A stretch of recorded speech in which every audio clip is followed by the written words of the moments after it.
What's making your headlines for this week on Inside UL is that acting judge president of the Limpopo division of the High Court is highly impressed with law students as they take it to court.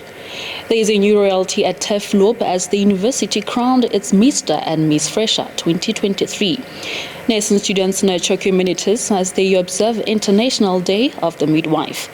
In your sporting fraternity, the fencing world converged at the University of Limpopo for national championships. And the Goalball Team wins their 6th consecutive Goalball Championship. These are some of the top stories for this week at the University of Limpopo. Thank you for joining us. My name is Itumeleng Dipela and you are watching Inside UL News. Good day.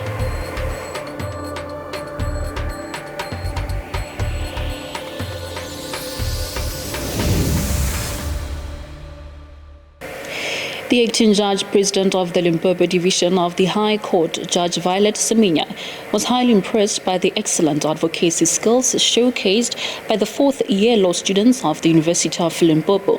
Judge Semenya presided over a moot court proceeding hosted by the university's School of Law on campus to expose the students to the real courtroom. Here's the report of what unfolded at the moot court. The acting judge president of the Limpopo division of the High Court, Judge Violet Semenya, was highly impressed by the excellent advocacy skills showcased by the fourth-year law students of the University of Limpopo. Judge Semenya presided over a moot court proceeding hosted by the University School of Law on campus to expose the students to the real courtroom. The moot court pitted fourth-year law students against one another over the division of marital immovable property on tribal land and held in terms of permission to occupy certificate granted by a local traditional authority or council. Judge Semenya stated that the university was doing an excellent job with the moot courts initiative, which gives students practical courtroom experience while they are still studying, something she says was not a norm during her pursuit of a B.Juris degree which she obtained in 1986 at the then University of the North, now University of Limpopo. The School of Law views the moot court as a platform for experiential learning opportunity for students to become acquainted with the real court experience. The moot court is part of an experiential learning for our law students. It is in the same category as mock trial and legal debate. It offers an opportunity to students to test their knowledge, to evaluate the quality of our teaching, to also give them a practical exposure to a real life court. But more importantly, it not even ended with the moot court, because these students were then invited to the extraordinary sitting of the Limpopo High Court, where they opposed a motion which was moved by one of the advocates, and they have to take questions from the bench, which was consisting of 6 judges on that day. Law students appreciated the invaluable experience they gained from the moot court. The moot court gave me an insight as to how real court proceedings actually go on. In TV, you just see people throwing around papers, but in real life, you see that there's a lot of work that goes into it.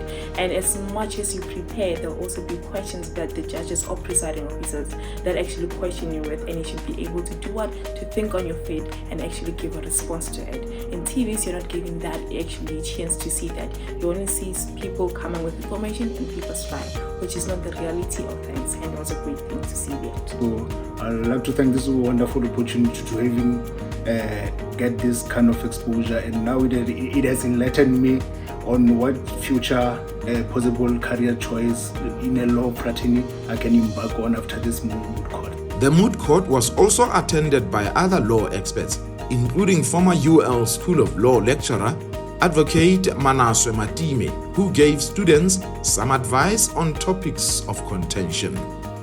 It is customary that every first quarter of the year, the University of Limpopo crowns the royalty of the freshmen, and the pageant was nothing short of amazing young men and women determined to take on the world. The 2023 Mr. and Miss Fresher are equally raring to make a difference on their turf. Let's watch the catwalk.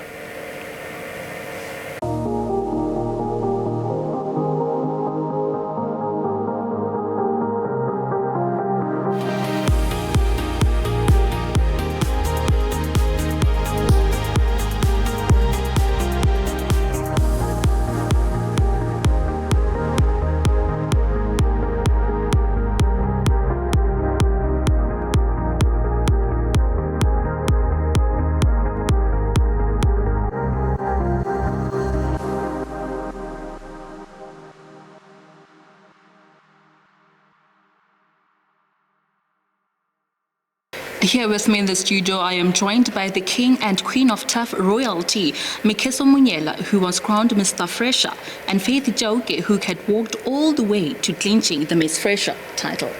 Faith and Mikheso, congratulations on your victory. Thank you so much. So I'm going to start with you, Mikheso. What motivated you to enter this pageantry? Thank you so much for the question. What really motivated me to join this pageant, I was just I've always wanted to be a model, but then the community where I'm from, the models are only known for being for girls only. So this was my only shot to finally become what I wanted to be, which is being a model. So yes. And you, Faith? As for me, I think what motivated me to join this pageant is to give someone a role model. From a young age, I've always wanted to be a role model to somebody. And coming from a community in which I didn't really have many role models, I've always wanted to be that for someone. I've always wanted someone to look at me and say, because of you, I didn't give up. And I believe that children are great imitators. So I want to give them something great to imitate. That is what motivated me to join this pageant. So what does the title mean to the both of you? You can go ahead first, Mikheso. Thank you. What the title really means is that actually I'm really proud of myself. A first shot at being a model and actually coming out outrageous. So it really means a lot because I'm new in the industry of being a model, and I just won the title in my first shot. So it really means a lot, and it really means a lot to me personally, because I've always wanted to be like under the spotlight. Thank you. What about you, Faith? This title is actually a platform for me. So this is a platform where I can actually reach the hearts of many people.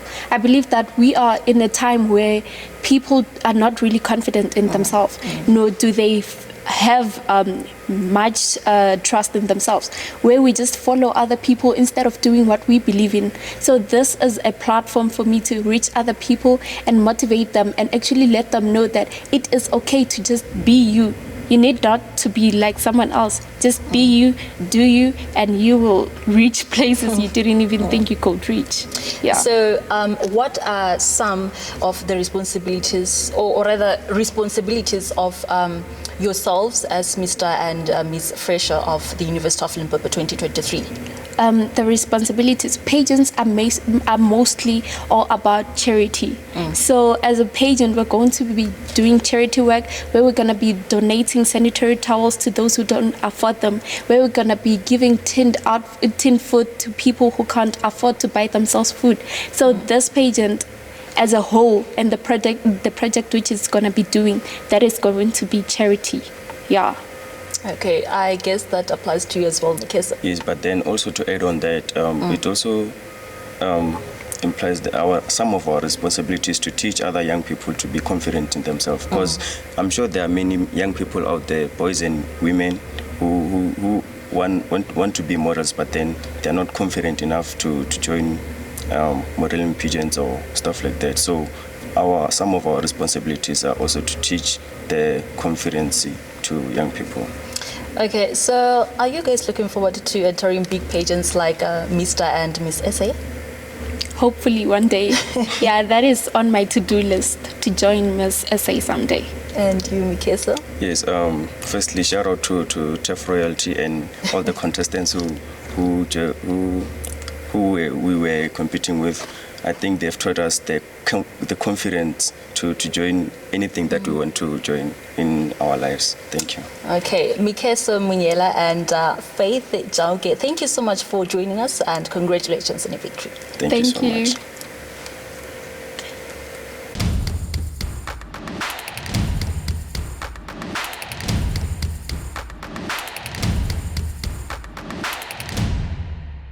To commemorate the International Day of the Midwife, nursing science students at the University of Limpopo took it to the community to pay homage to patriotism shown by midwives across the globe. The students are required to render their services to various communities as a prerequisite to fulfilling the requirements of their qualifications while supplementing the burden of human resource challenges that continues to clog the health system. Let's see how the commemoration unfolded.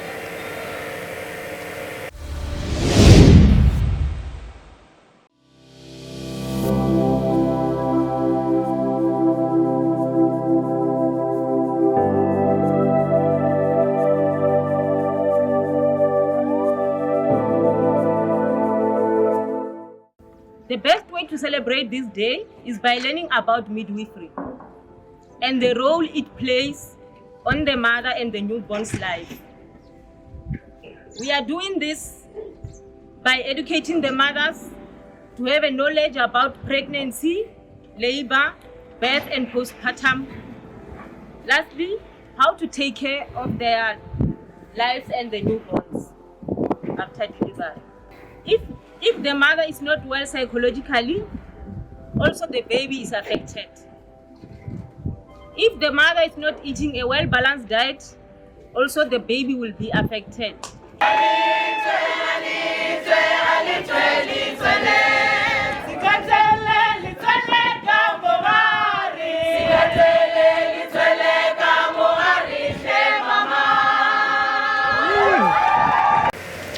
It's that time of year when we take stock of what it takes to be a mother, as the country celebrates Mother's Day on the second Sunday of May every year. The day acknowledges the contributions of mothers, the efforts of maternal bonds, and the role of mothers in society. The University of Limpopo's concerted efforts to turn all of its female staff into scholars are beginning to bear fruit. As we look ahead to Mother's Day on Sunday, 14 May, we shine a light on women academics at the University of Limpopo. Joining me in studio is the chairperson of the University of Limpopo Women's Academic Solidarity Association, Ms. Khutso. Khutso will help us understand how the association is turning University of Limpopo women into scholars. Ms. Sinyazi, welcome to Inside UL News. And I know that women are not having it easy given the balance that needs to be played between work and household. And how is ULWASA helping out? Thank you very much, Ms. Dipela. Good day to our viewers. As ULWASA, we've noted the need for women to write, focus in writing. So we have writing retreats one Saturday every month, where we sit the whole day focusing on our writing, either articles or proposal or the whole research projects. And then we have 2 long weekend writing retreats where we just go away for 3 to 4 days and focus on our research. So time away is very important, and we allocate time for writing as an activity on its own, so that besides our busy lives as women and mothers, we focus on our writing development. Okay, so the association has been at the corner or stone of women's development on the research and the academics. So tell us about the impact of having this kind of structure at an institution of higher learning. I believe one of the beautiful impact that ULWASA has, or associations like this has, is the sisterhood that comes with it. You know, when you are a researcher or a scholar, there are challenges that you face personally. And then when you are within an association that supports you either by activities or by the sisterhood, then you feel like you have people who understand you and they want to grow with you. And it's one of the feelings that ULWASA creates for its members, and the support through the activities such as mentorship, for example, or time off to write, brings in that harmony to say, even if you're down, you can get up and continue. You know, you listen to another sister story about how they've gotten their PhD. As a PhD student, you feel like, okay, this is doable. And then the challenges are normal, then I can get over them and then continue. So whenever we engage, you come out of a session, whether it's a writing retreat or just a social event, like a welcoming function, more fulfilled, eager to do your work, eager to grow, and then hopeful that within the institution, opportunities will present itself for you to grow as an academic and professionally.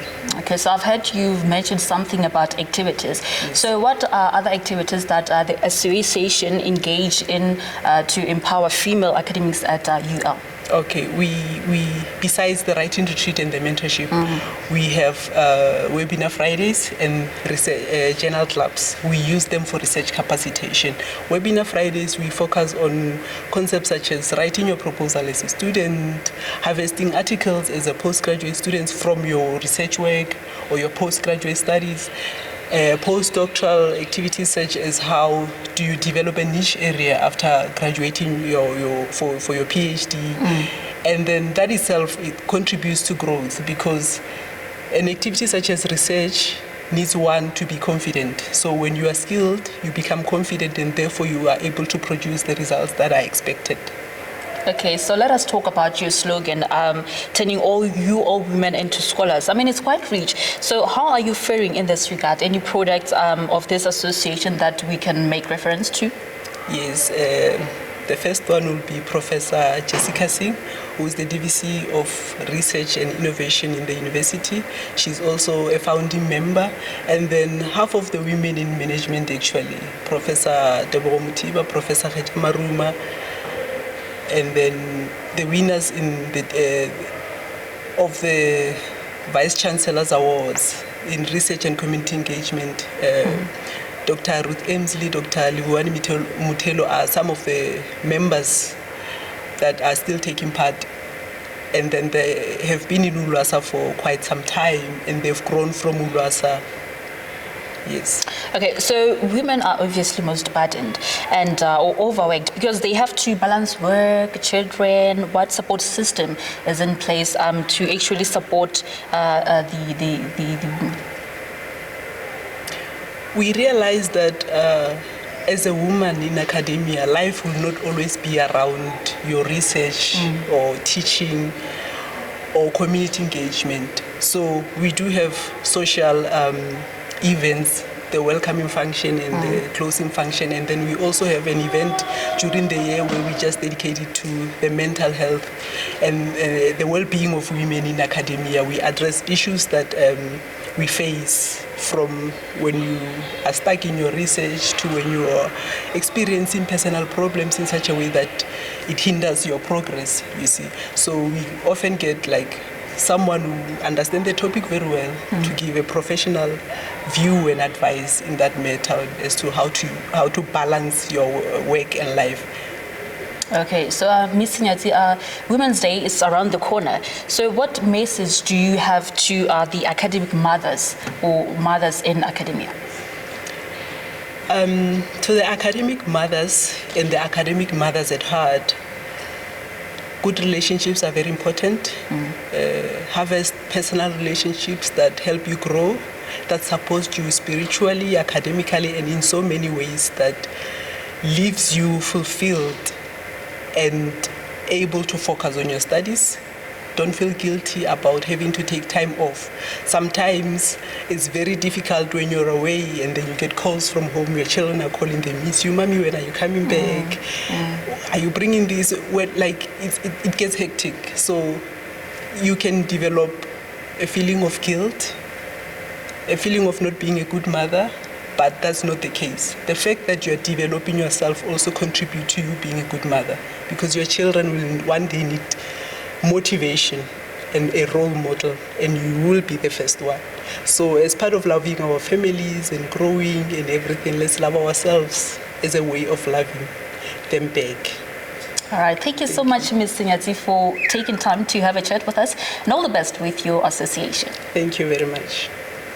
Let's take a short break. When we return, we are talking to Professor Hlengani Mathebula about the new banknotes and coins in South Africa and what the change actually means to South Africans.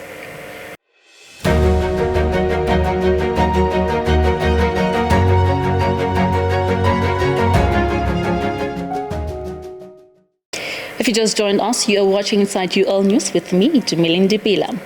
Now, the country is divided over the introduction of new banknotes and coins, with some saying it honors our heritage by featuring the Big Five, while others believe it was unnecessary or that the drawing was flawed, saying some of the animals look hungry, implying that we are in more for economic turmoil.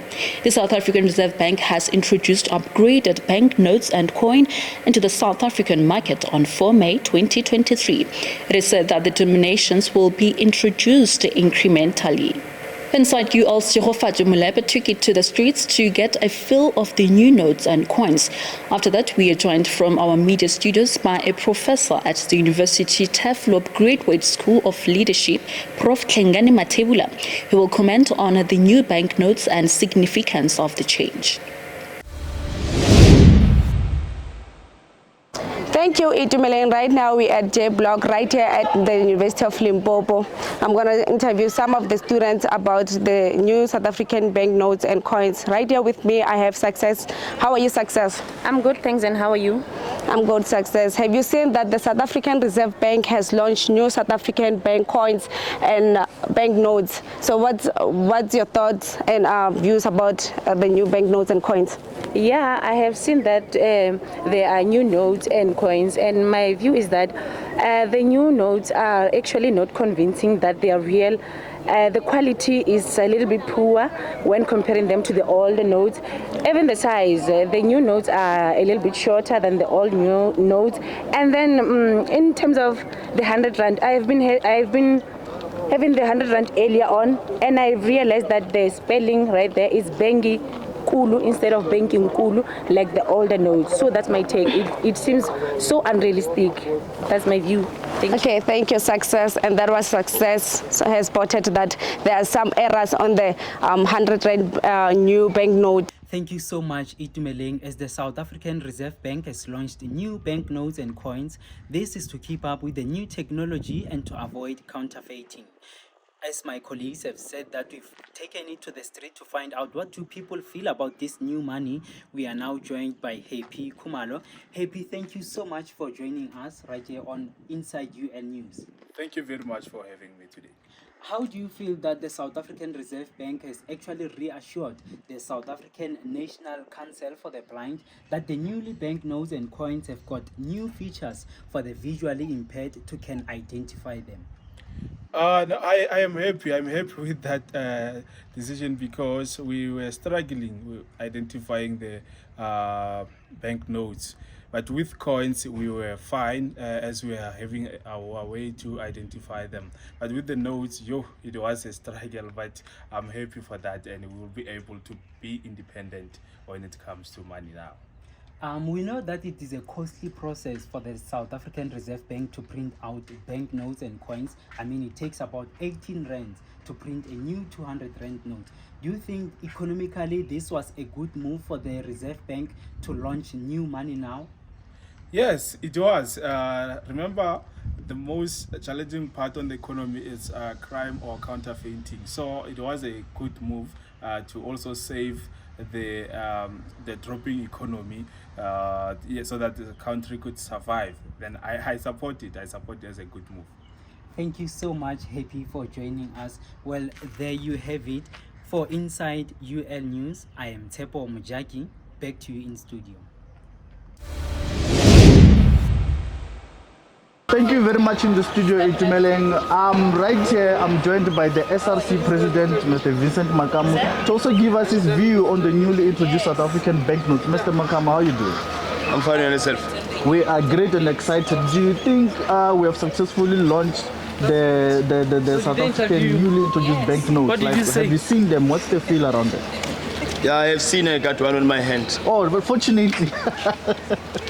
Okay, so what is your take on the new notes? The new note, we are still not used to it. One can even pass it on the street because it's a new paper which nobody is familiar with it. Even if I can drop it here, nobody can pick it up. But however, looking into the text and also the new designs in terms of the animal, they used to put a face of a buffalo, but now they put the whole buffalo in here. Seems like we're going to eat here. So that's what I take. We can just pass it on the street. Maybe we'll get used to it sometimes. Yeah, it sounds like the name Buffalo is so familiar. It's also appearing a lot on the new banknotes, eh? Yeah. not the Arab buffalo. Thank you very much, Mr. Makamu. Thanks. That was Mr. Vincent Makamu giving us his view on the newly introduced banknotes, holding 100 rands there, saying, "Whoa, it looks so different. It's a new paper. We'll get used to it and time goes." I'm Ruben Make for Inside UL News. Back to you in the studio. Now we are joined by Professor Mathebula to unpack the new banknotes motif. Professor, thank you so much for joining us. The Reserve Bank has launched a new series of notes, and we figure there's something that takes you back to when you were head of strategy at Reserve Bank. What was your role at the Reserve Bank?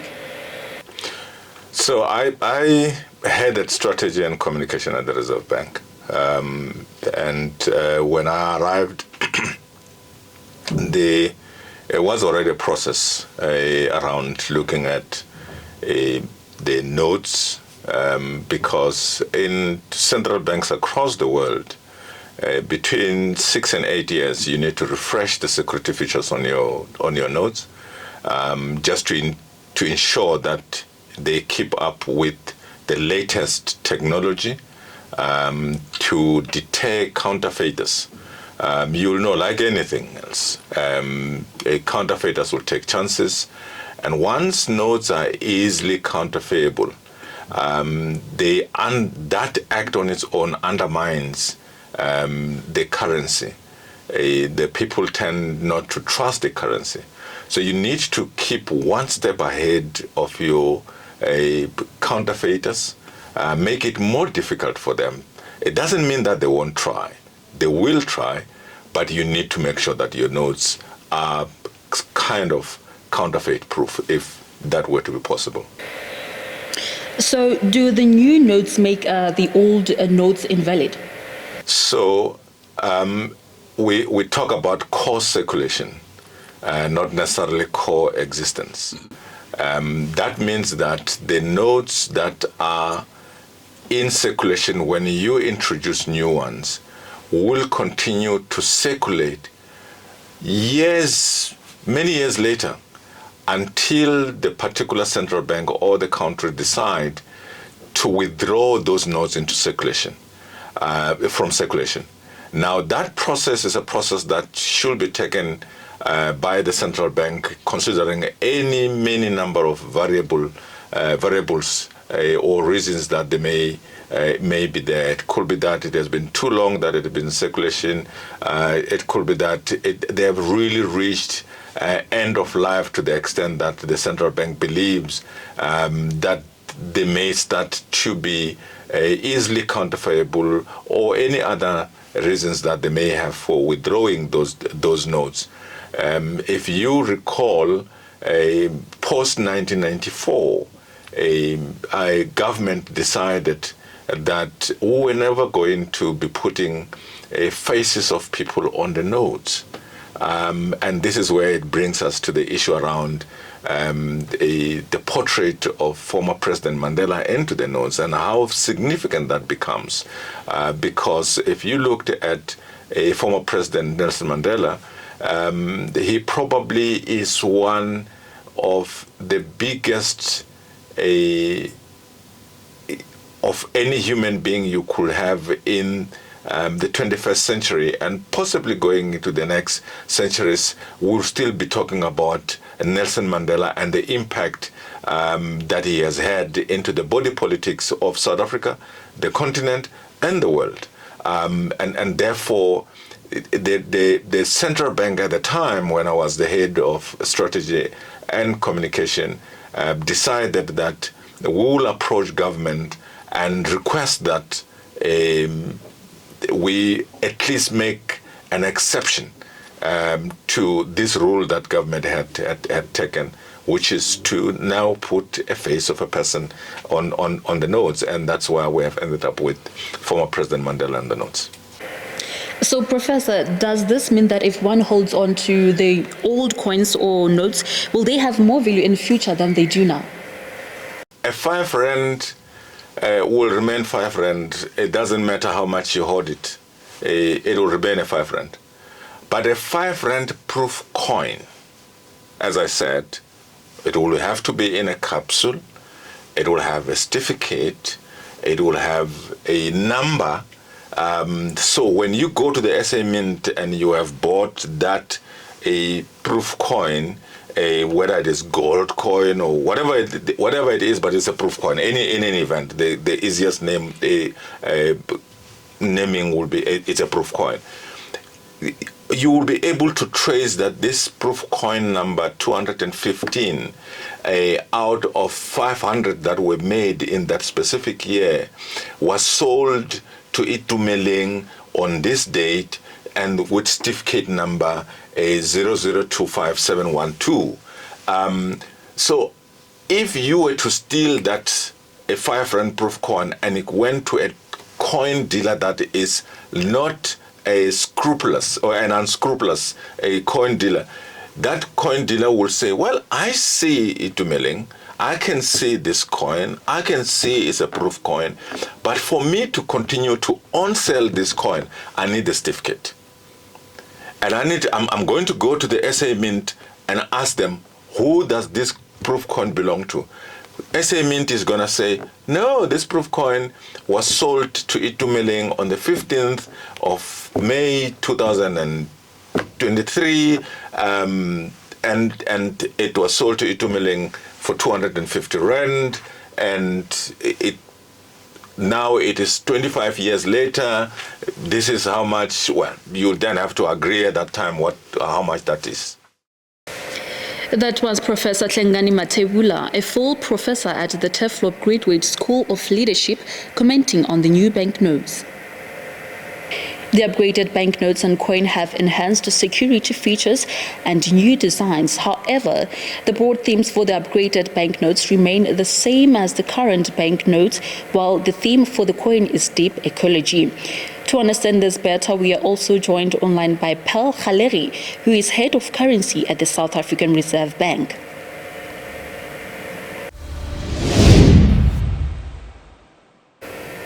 Paul, thank you for joining us. So why was it necessary to introduce the new banknotes and coins? We actually do the upgrade. It's called an upgrade, and it's a series.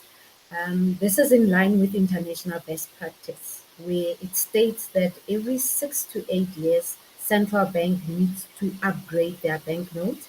And for coin, it states that between 20 and 30 years, that needs to be upgraded. The second reason is to keep up with technology, because technology does change in the space.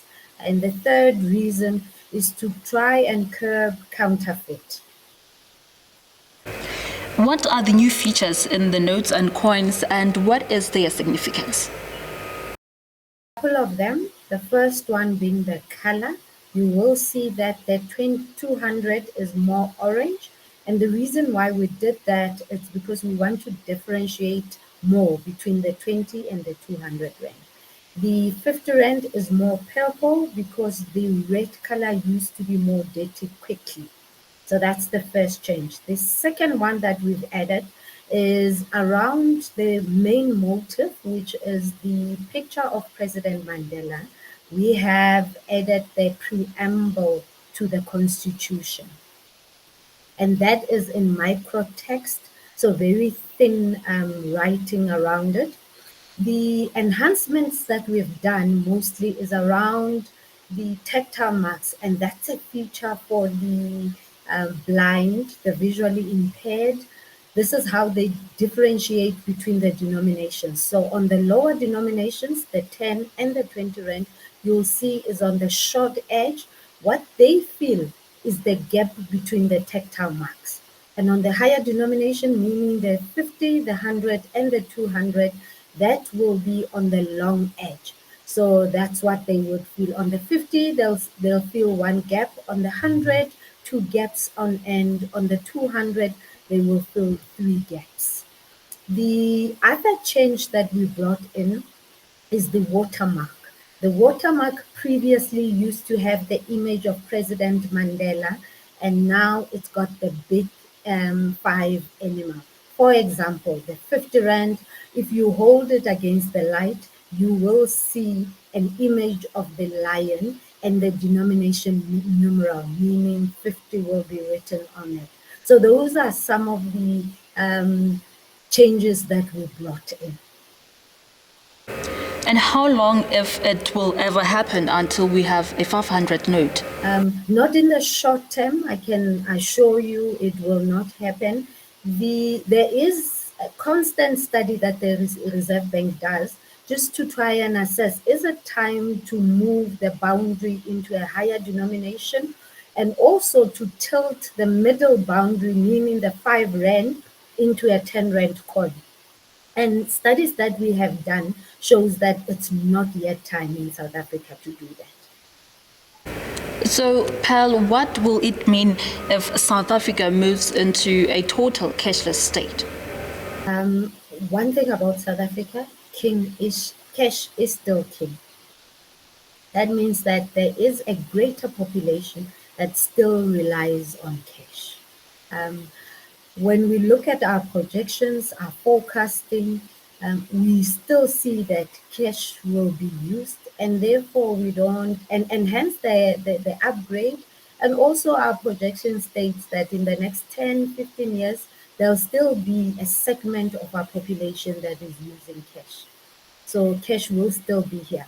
If you look internationally, countries like Sweden that had proclaimed a couple of years ago that they are going cashless have now reversed that. They realize that there are several issues with that. One, the tourists that were coming into the country were carrying cash. So they would be outside of the market. The second thing is the elderly. The elderly still use cash, and if you want to go cashless, that means you are financially excluding them. Let us talk about the measures in place to combat cybercrime, especially now when we talk about intra-Africa trade. How easy is it to trade among currencies in the continent? We've got an agreement within the CMA countries, that is South Africa, Lesotho, Eswatini, and Namibia. And there, we are already transacting using the rand. So it is fairly easy to transact in that way. We have a system called RTGS, which also captures the SADC market.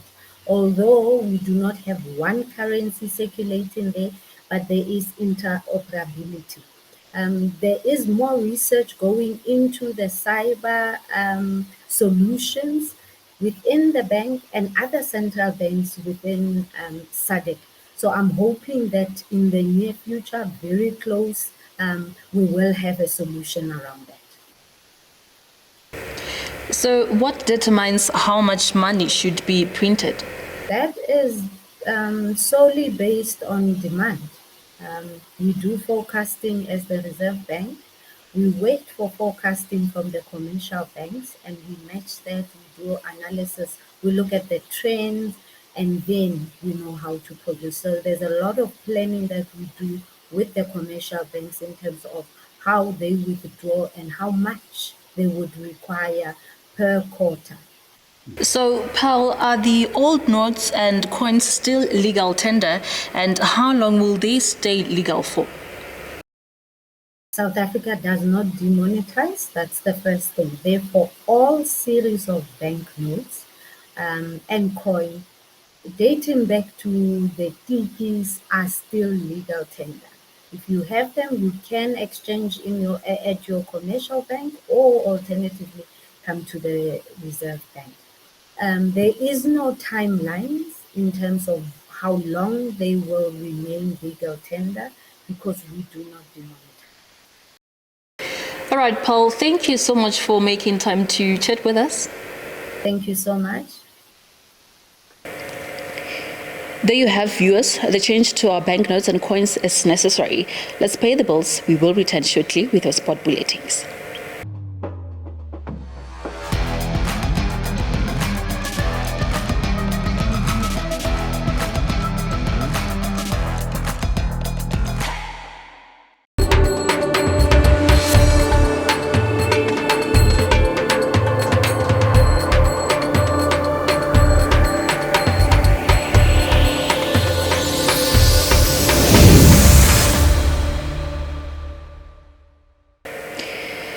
What makes headlines this week in your sporting world is that fencers are raving about the successful hosting of National Fencing Championship at the University of Limpopo on weekend. The University of Limpopo is South Africa's first historically disadvantaged institution to house this growth sport in the Limpopo province. The university also extended fencing to 2 local schools in the Nakeng area, Hwiti High School and Ditlalemeso High School. The 23 learners from the 2 schools were also given the opportunity to compete in the tournament. Here is the full story. After the University of Limpopo successfully hosted the National Fencing Open Ranking and National Youth Fencing Championships, fencers from across the country who competed in the contest lauded the tournament as an enriching experience that will take their careers to new heights. The tournament, which was also aimed at promoting diversity and discouraging racial stereotypes in sport, attracted 136 fencers from various provinces, including 60 from the University of Limpopo Fencing Club. So yeah, the experience in this competition was a very good experience. There were a lot of people to fence, and there were also very tough people to fence, but I was able to keep up. I got to learn some new moves and stuff like that from fencers from different provinces and different teams. So it's been amazing. Fencing it builds my self-esteem. It encourages me to interact with other people and know other people better, and also improve my thinking. Thanks to Limpopo for hosting us. We really appreciate it, and I hope to see you all again. The Limpopo Department of Sport, Arts and Culture was impressed with the outcomes of the tournament. The department commended the university for availing its facilities for fencers to showcase their talent. We want to appreciate Fencing Limpopo to bring this national games here. We are also appreciating the University of Limpopo for bringing this tournament here. But we also want to congratulate and appreciate the participants. We could see fencing growing, and we as the Department of Sports in Limpopo, as we are driving to number of participation of people in sports to increase in all the districts and all the wards, we are making sure that each and every federation that exists in Limpopo, we make sure that it does exist in the wards, in the local municipalities, in the district. That is why we are here. The university's representatives expressed delight at the tournament's success, stating that the purpose of the competition is to promote diversity and transform fencing into a multiracial sporting code. We would like to actually see fencing grow in Limpopo. One of the main objectives of LFA, spearheaded by me, is the notion of development through sport. And the whole idea of being able to change the demographic of the people who are fencing in this code. Fencing is often seen as an elite sport. It is most people see it as a white sport, and we are trying to change that. We are saying fencing is for everybody. Hosting this competition, I think, for us is a big thing. We haven't hosted a national competition a senior national competition in a long time. Doing it here in the University of Limpopo has actually been a pleasure, and I think it will leave a lasting legacy for the university in terms of facilities, but also the experience gained by the fencers and all people involved in running the competition. The University of Limpopo is South Africa's first historically disadvantaged institution to house the growing sport in the Limpopo province. The university has extended fencing to 2 local schools in the Nakeng area, Hwiti High School and Ditlalemeso High School. The 23 learners from the 2 schools were also given the opportunity to compete in the tournament. Also catching the attention of the national sporting fraternity was the male goalball team of the University of Limpopo, which continued its dominance in the biannual South African National Goalball Federation Championships by winning a 6th consecutive title. The championships were held recently in the township of KwaMashu in KwaZulu-Natal province. Our reporter Michelle Kamwendo found this report. With me me here, I have the University of Limpopo Goalball Team that brought home a gold medal, led by Mr. Obed Malabela, who is the coach. Coach, kindly take us through the whole experience of the tournament. Thanks very much. It's never an easy task since during the national championships, we are competing against all teams, goalball clubs throughout the country with different tactics, different ambitions, different players, and ours is to make sure that we overcome them all. So as the coach, it is my duty to ensure that I monitor each and every team that I'm going to be playing against and make sure that whenever I meet them, I have to be a better team. So then it's not an easy game, but then with my capable team here, we have triumphed over them all.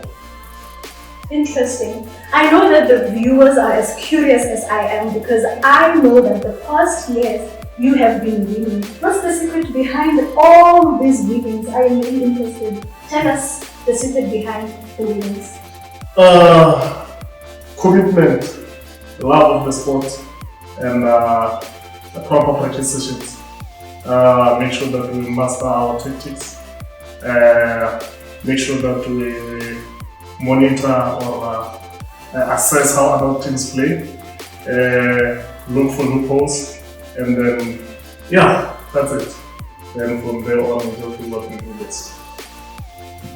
Let's now hear from students who are part of the Goalball Team and are students from different faculties in the university. Kindly tell me, how does it feel to win? How do you feel? It's so much exciting, obviously, and I really enjoy winning, not to lose. I'm not a failure after all. True that, not a failure after all. Please do express to us how you feel about winning. I feel so happy since we've been defending champions since then. So I just feel so happy because we still continuing on. We still gonna take more trophies. That is very awesome.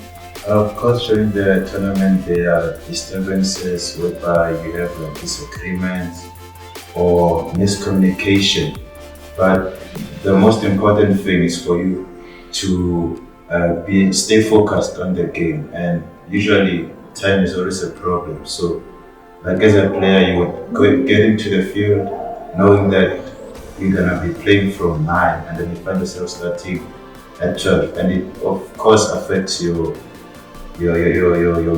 mental capabilities or your mind. So you have to stay focused. It doesn't matter what comes your way, you just have to stay focused and enjoy the game. The University of Limpopo Goalball Team is looking forward to host this tournament this August to defend their title.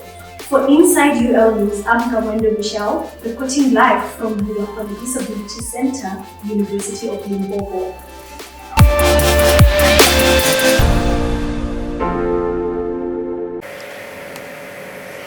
Thank you for tuning in. Remember to subscribe to the channel for all your latest developments at the University of Limpopo. For your weekly wrap, we are back again next week Friday. For Inside UL News, I am Itumeleng Dipela. Stay safe.